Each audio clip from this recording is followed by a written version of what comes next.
ఉత్తరాఖండ్లో సంచలనం సృష్టించిన అంకిత భండారి కేసులో కోర్టు సంచలన తీర్పు ఇచ్చింది. ముగ్గురిని దోషులుగా ప్రకటించి జీవిత ఖైదు విధించింది. 2022లో రిషికేశ్లోని వంతారా రిసార్ట్లో రిసెప్షనిస్ట్గా పనిచేస్తున్న అంకిత భండారి మిస్ అయింది. అయితే 4 రోజుల తర్వాత అంకిత మృతదేహం స్థానికంగా ఉన్న కాలువలో కనిపించింది. తన కోరిక తీర్చలేదని రిసార్ట్ ఓనర్ పుల్కిత్ ఆర్య దారుణంగా హత్య చేసినట్లు గుర్తించారు. అప్పట్లో అంకితకు న్యాయం చేయాలని సోషల్ మీడియాతో పాటు దేశవ్యాప్తంగా కూడా పెద్ద ఎత్తున ఆందోళనలు నిర్వహించారు.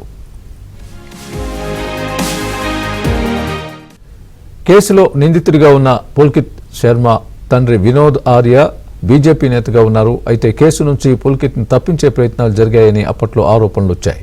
రాజకీయ విమర్శల నేపథ్యంలో వినోద్ను బీజేపీ బహిష్కరించడంతో పాటు కేసు విచారణకు ప్రత్యేక దర్యాప్తు బృందం ఏర్పాటు చేశారు. పోలీసుల ప్రాథమిక విచారణలో ఆమె హత్యకు గురైనట్లు తేలింది.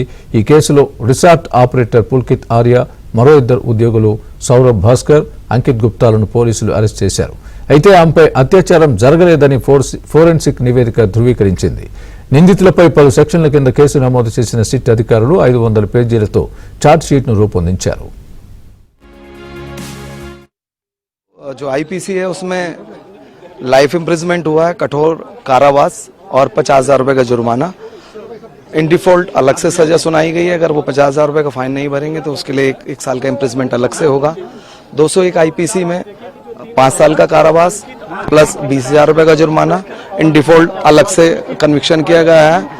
और 354 ए आईपीसी में 2 साल का कारावास और 10,000 रुपीज का उसमें फाइन हुआ है। और इन डिफॉल्ट उसके लिए अलग से इम्प्रिजमेंट होगा यदि वो इन डिफॉल्ट करते हैं, फाइन नहीं जमा करते हैं।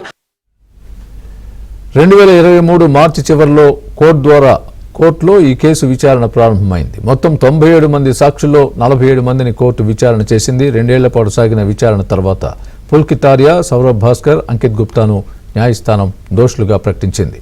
దోషులకు జీవిత ఖైదు ఖరారు కాగా అంకిత కుటుంబం మరణశిక్ష విధించాలని డిమాండ్ చేస్తోంది.